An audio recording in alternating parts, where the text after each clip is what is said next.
Hi there, and welcome back to rLounge. Why is there a severe lack of respect for each other occurring today? Has disrespect become the new pandemic? It seems to be contagious. But is there a cure? Let's find out. Up first, no respect for the dead.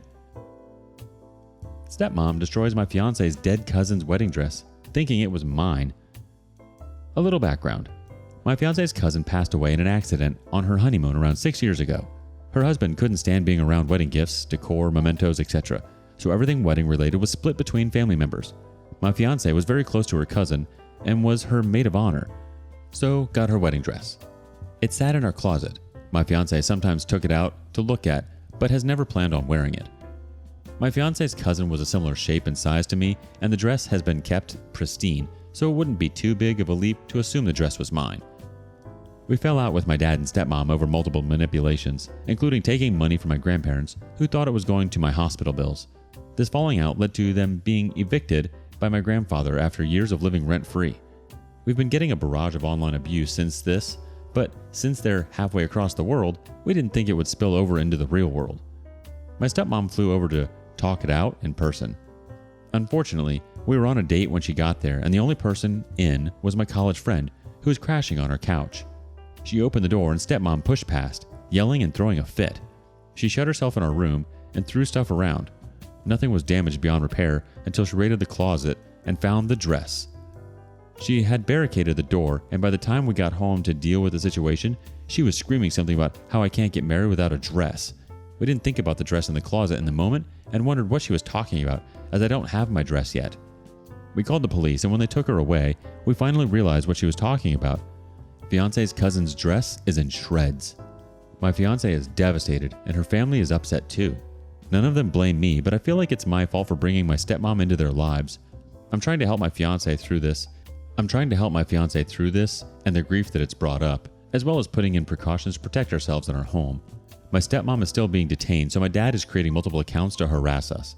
My fiance is saying that she's actually glad I wasn't home when stepmom got there because she might have tried to hurt me, but the loss of something so sentimental is really hitting her hard. Their first community reaction comes from Muffin Man 7596. This is just terrible, all around sorry. Stoned Huntress chimes in next. Before anything, I just want to say how sorry I am to you and your fiance. Focus on being there for her as much as possible. If possible and not already done, I'd suggest getting her into therapy at least to help her get through this. She might need some professional help to get through the deepest parts. Second, file charges. File any and all charges you can against your stepmother and get a restraining order if possible. Get a lawyer and see what can be done. It won't replace the dress, but you might be able to get it reconstructed, and that should come out of stepmother's pocket. Aussie Girl 0306 1996 says, so sorry this happened. Do you have any of the dress scraps? Maybe you could have someone make some of the scraps into silk flowers that your fiance could add to or use as her bouquet. And after the wedding, you could give a flower to each of the cousins' mom and anyone else it might mean a lot to. Oh my goodness, this is not your fault at all. How are you supposed to know that your stepmom would barge in, lock herself in the room, and destroy the dress? That's psychotic. There's no way you could have known she would behave this way. It was totally out of your control. Moreover, your fiance is totally right. It's a good thing the two of you weren't home, or it could have been much worse. Most importantly, it's absolutely devastating to hear about the dress, and I'm so sorry what happened. Continue to go no contact with both of them. They don't deserve to be in your lives. It's a blessing that they are halfway around the world. Moving on. Help me set a boundary? I'm going to be going in for a planned C-section for my second baby. With my first, I had zero boundaries and it was too much. Too many visitors in the hospital, etc.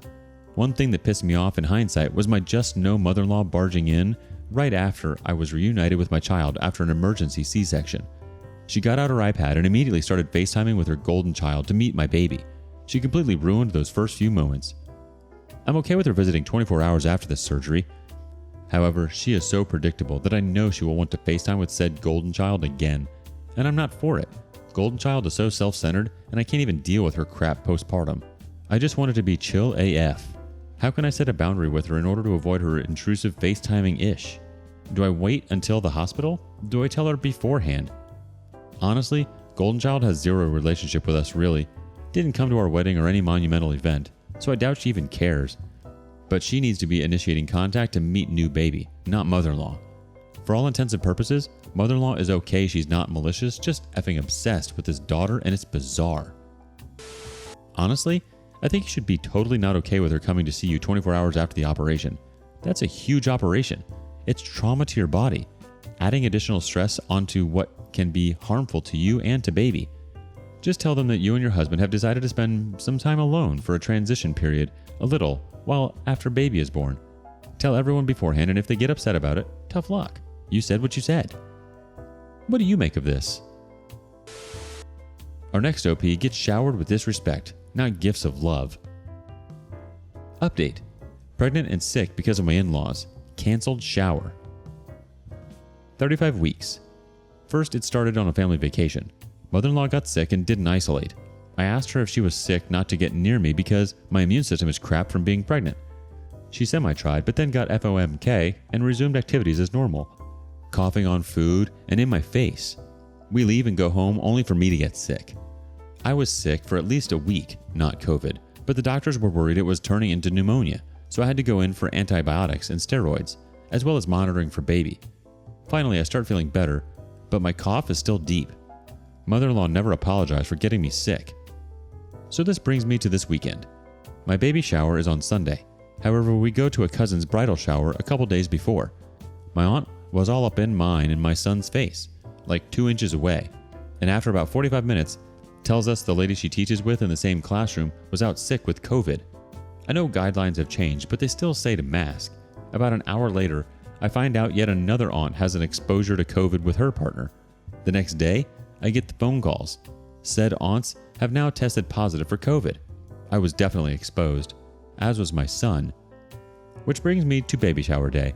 My husband and I decide to cancel, because there's other pregnant women there and babies. We also were expecting around 14 kids. On and off chance we exposed them and got them sick, they would all have to miss their first day of school. So we decided we didn't want to be those people. When we tell my mother-in-law that we canceled the baby shower, she's like, "Oh, that's just COVID these days." No apologies for getting me sick the other week, and no empathy for me canceling my shower to protect other people. She defended the aunts saying, "They felt okay." And I was like, even with exposures, they should have been wearing masks and letting us know so we could decide our level of comfort. She wouldn't comment. I'm just so mad and feeling defeated, hoping and praying I don't get knocked down by another sickness. Our community reacts first with "Oops XX Spaghetti." My mother-in-law ruined a major family vacation last year by getting us and our 1-year-old sick with COVID. Of course, she never took responsibility for it, but this vacation was a big deal because my parents and brother plus his girlfriend all came down for this trip to celebrate our daughter's first birthday. She said she didn't feel great in the car to the airport, so she definitely spread her sickness to everyone at both airports. We were so sick and had to quarantine in our room for 8 out of the 11 days of our trip. I was effing furious. I didn't even get to do anything with my parents or my aunts and uncles who drove 2 hours to see all of us. When we eventually tested negative and hung out with our family by the pool, she didn't engage with anyone and sat by herself being the dumb witch she really is. I'm getting mad just remembering it. Twee the ferret mom chimes in, "Wow, this comment sections is not it. I am so sorry. But this goes to show who you can and cannot trust. A baby's immune system is worse than when you're pregnant, and you cannot allow these people around your baby, as it could be life-threatening. You can't trust them to not cough or kiss or touch your baby with their sick hands, or even trust them to tell you they're sick. Yes, you played a part in not staying away, but seriously, these people do not care about your health. This is also a lesson to you as well, though. Stop going to see sick family. Stop allowing them near you. You can always go home or somewhere else." Garden Octopus Zero adds to the conversation, "Well, everyone who didn't take your son's or your unborn child's health seriously should definitely be on a blacklist for meeting baby for the first several weeks at least. When they complain, remind them of all this and state it's non-negotiable." Spam Likely adds, "Sure, but look around you. Nobody's taking this seriously anymore, even though we have 500 people dying every day. My kid is the only kid in school still wearing a mask. He wants to, and he's triple vaxxed. I don't think you can realistically expect people who are clearly not taking this seriously to suddenly do when they know they were exposed. Nah, they will dismiss it like mother-in-law did. They will continue to be their selfish, careless selves. I don't eat indoors. I wear a mask indoors. It is each man for itself these days." Numb Morale chimes in next. "Buddy, peak COVID, first few months of it. So many unknowns. The time when people were sanitizing groceries and whatnot? Just know mother-in-law plans to come over, also visiting her other children on the way, who go to the hospital daily. And guess who's pregnant? And guess what she says of me when my husband finally realizes that she could bring the virus with her, going to public bathrooms and all on the way? What's her problem? As in the pregnant ladies. So yeah, people are just... Tell you what, don't let these idiots near your baby. We lost out on a few spectacular friendship opportunities in our neighborhood because we quarantined to the T. But thankfully, baby didn't fall sick and lose weight as a result. Jim Morrison 27 adds, "That is so selfish of them to know these things and still act like it's okay to be around a pregnant woman who is already sick from one irresponsible grown frickin' adult. What the F is wrong with people? A normal person would know you don't go around a pregnant woman while being sick." Digital Graffiti CA says, "If coughing on your food and in your face is normal, you need to tell your husband to deal with his mother because you're done with her. That's disrespectful even if everyone is healthy. What the F?" Bookish Gal 83 chimes in, "I don't understand why people can't stay home away from others when they are sick, even if it's just a cold and not COVID. No one wants to be sick. Keep your germs to yourself. Anyway, it sucks that you got exposed. It sounds like you might need to toughen up your policies with regard to being around people not in your household, especially those like your mother-in-law who have proven they cannot be trusted to be honest about not feeling well. Since we now live in a pandemic era, this is just what we have to do." Ugh, that's infuriating, OP. I'm so sorry. People literally don't respect anyone nowadays. It's very selfish of those people to have done that. Yes, it's COVID times, which means if you're feeling sickly in any way or off in any way, maybe consider other people for once and how that might affect others. I think now is a great time to introduce some serious boundaries with friends and family. It's the perfect excuse. I'm so sorry your shower's canceled, OP. I'd be mad and defeated too, as it's supposed to be an exciting time before baby arrives. What are your thoughts? What happened to people having respect for each other? Thank you for joining us today on rLounge. Before you go, be sure to like and subscribe and hit that notification bell. If you have something you want to say regarding today's content, share that with us in the comments below. Until next time.